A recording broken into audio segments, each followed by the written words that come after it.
Bienvenue à toutes et à tous, je suis Marius, j'espère que vous allez bien. Donc oui, vous l'avez deviné, on va parler de Slammiversary qui, à l'heure où je tourne cette vidéo, s'est terminé il y a quoi? Après 20 minutes, ouais. Le temps de digérer tout ça, pas totalement non plus, mais voilà. On a eu en gros un très bon pay-per-view, mais la fin... Oh my god, au secours. C'est clairement pas ce à quoi je m'attendais, c'est clairement pas ce que je voulais. Et ouais, bah là, la TNA, je vous adore, hein, mais c'est pas possible là. Donc, si j'ai l'air incohérente encore une fois, c'est tout à fait normal, hein. C'est tout le temps le cas. Sachez que enchaîner un pay-per-view, PLE et ma review ensuite, c'est pas facile, mais à force j'ai l'habitude, vous en faites pas. Donc oui, je disais, c'était un très bon pay-per-view dans l'ensemble, ouais. J'ai beaucoup aimé, mis à part la fin évidemment, mais bon, je reviendrai là-dessus tout à l'heure. Je vais juste vous parler de la carte principale, les matchs en pré-show, pas vraiment. En tout cas, c'était cool de voir Zilla Fatu sur une carte TNA. Donc sa team, donc composée de lui-même Enzo Amore et Josh Bishop, ont battu McLean, Something et Warner, pas du tout ce que j'espérais. Et du coup, les sœurs Elegance ont conservé les titres par équipe Knockout. Ma grande déception, mais je suis confiante, The Inspiration finiront par les avoir à un moment donné. Enfin bon, maintenant, on va parler de la carte principale et on a commencé très fort avec un banger entre Mustafa Ali et Cedric Alexander. Ça m'a rappelé tellement de souvenirs de 205 Live. Si vous me suivez depuis longtemps, vous savez que j'étais une très grande fan de 205 Live. Et la déception que j'ai ressentie quand la brand a commencé à perdre sa saveur, puis être complètement annulée. Hop, n'existe plus, terminé. La déception que j'ai ressentie était immense, je vous le dis. Et revoir ces deux-là l'un contre l'autre, ça m'a vraiment redonné l'impression d'être de retour à 205 Live. Ça me donne tellement envie de revoir des matchs de 205 Live en plus, c'est clairement ce que je vais faire. Mais voilà, c'est ces deux-là, à chaque fois qu'ils sont sur un ring, ils sont épatants. Il faut se rappeler qu'ils se sont battus l'un contre l'autre à un kick-off d'un WrestleMania. J'ai malheureusement oublié lequel, mais je peux vous dire que ouais, c'était juste génial. Alors, comme je l'ai prédit, victoire de Mustafa Ali. Après tout, c'était pas évident avec toute la clique. Mais vraiment, c'était cool. J'ai adoré. Ils ont eu du temps. J'en demandais pas plus. Le match suivant, je l'attendais tout particulièrement. D'un côté, Matt Cardona et le système. Et de l'autre, Dark State. J'avais plutôt pronostiqué Dark State pour le coup. Mais ils se sont fait éclater. Bon, pas que ça me déplaise, pour être honnête avec vous, mais Dark State, au départ, j'étais emballé, mais quand ils attaquaient tout le monde comme ça, dans les coulisses sur le ring, mais bon, voilà, je m'attendais à quelque chose de mieux avec eux, donc force est de constater que c'est une déception au final. Enfin, j'attends de voir la suite, je vais pas crier tout de suite à la déception, mais bon, voilà. Le match était sympa, évidemment, et le suivant, oh, Indi Hartwell contre Tessa Blanchard. Je déteste Tessa Blanchard, vous le savez tous, hein. Oui, bon, tout le monde mérite une seconde chance, mais désolé, pas elle, hein, pour moi, désolé. Victoire de Indi Hartwell, ce qui m'a rassuré pour le coup, parce que j'avais pas du tout envie de la voir perdre contre Tessa. Toujours est-il, c'est que Tessa Blanchard, après avoir perdu, a complètement pété un plomb et a attaqué Gia Miller. Ce qui a conduit Santino Marella à la suspendre de la TNA. Et du coup, ça m'inquiète un peu tout ça. Pourquoi ? Parce que à tout moment, elle va faire une apparition à NXT. Ça, j'en suis sûr à 100%, vous allez voir. Si c'est pas cette semaine, ce sera la suivante. Mais c'est clair et net qu'elle fera au moins une apparition à NXT. Et ça, j'ai pas du tout, mais alors pas du tout envie de la voir. Le match suivant, j'avoue que mon cœur balançait entre les deux. La gagnante prend tout.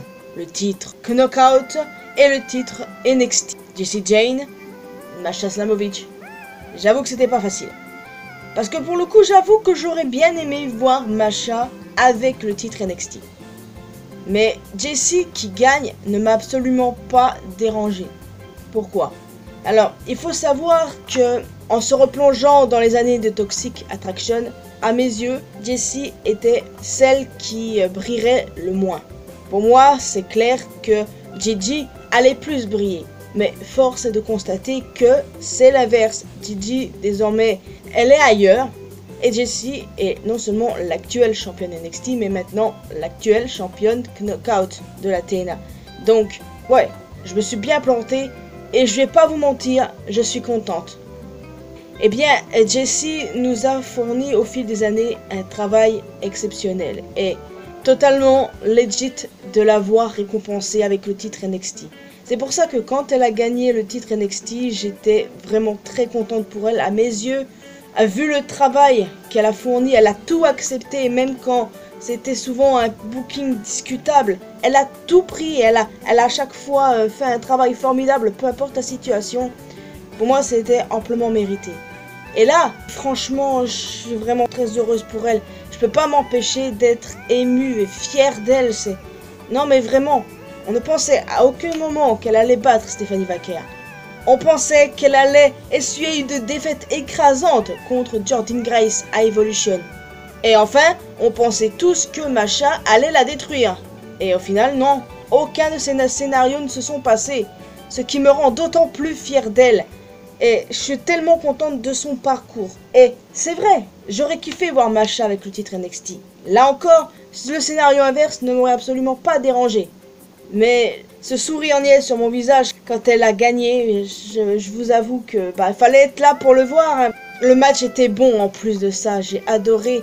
Et à mes yeux, Jessie a toujours été la plus talentueuse de Toxic Attraction. Ouais, ça je l'ai jamais dit je crois, mais à mes yeux c'est paru comme étant la plus talentueuse et force est de constater que oui, c'est le cas.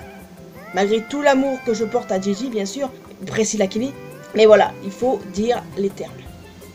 Le match suivant pour le titre X Division, Moose contre Leon Slater.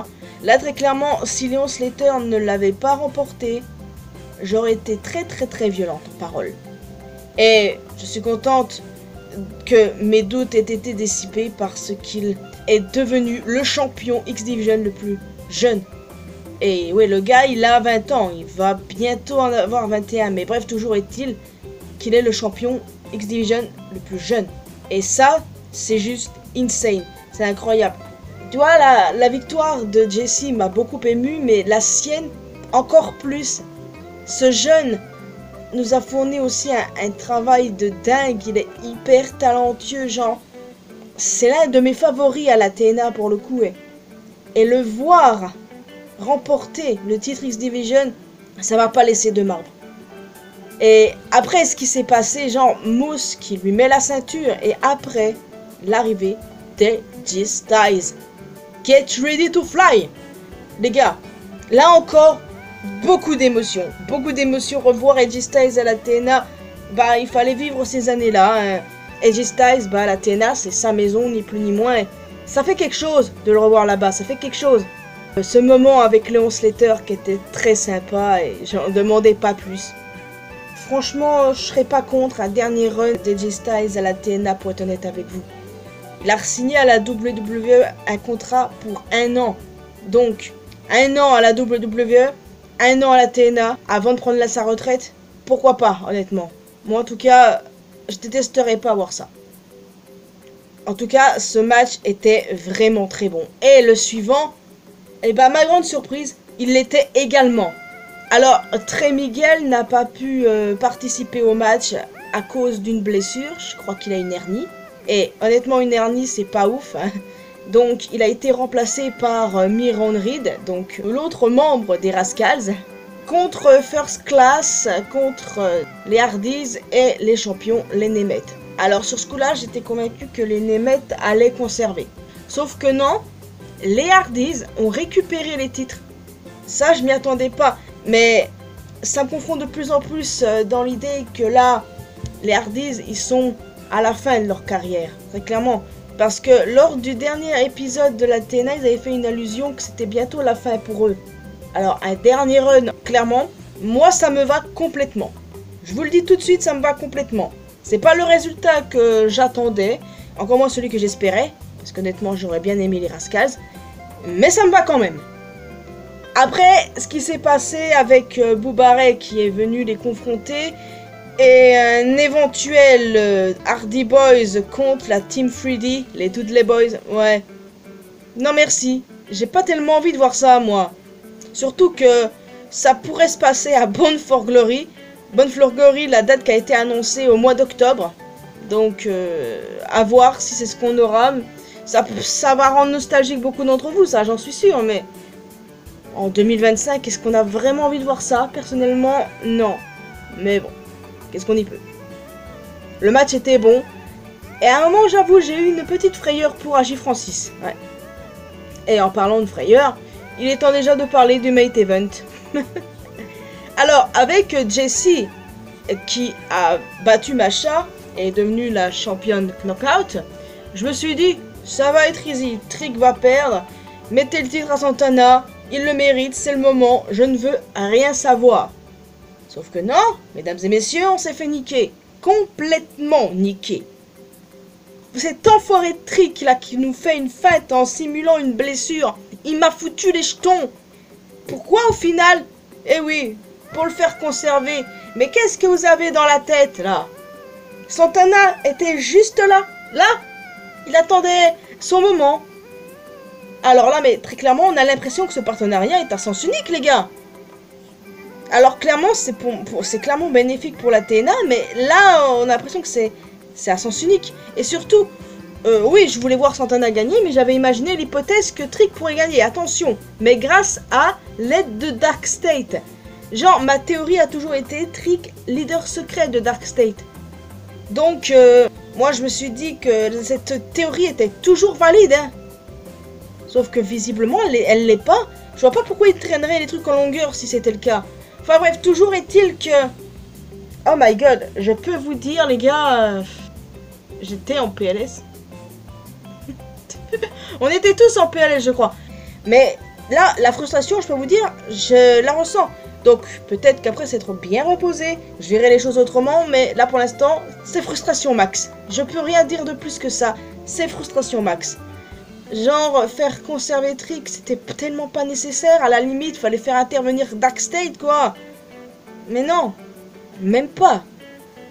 Mais non, même pas. Genre, le gars, il simule une blessure. Déjà, il fout les jetons aux gens. C'est n'importe quoi. Donc, c'est pour ça que je vous dis que dans l'ensemble, c'est un bon pay-per-view. Mais putain, à la fin, quoi, c'est éclaté, faut le dire. Encore une fois, peut-être que je verrai les choses autrement après. Hein. Mais c'est pas gagné. Donc, quel a été mon match préféré? Honnêtement, je crois que je les ai tous aimés. Mis à part le main event dont la fin m'a refroidi, donc... grosse préférence évidemment pour Ali Alexander, hein, naturellement. 205 Live Vibes, hein.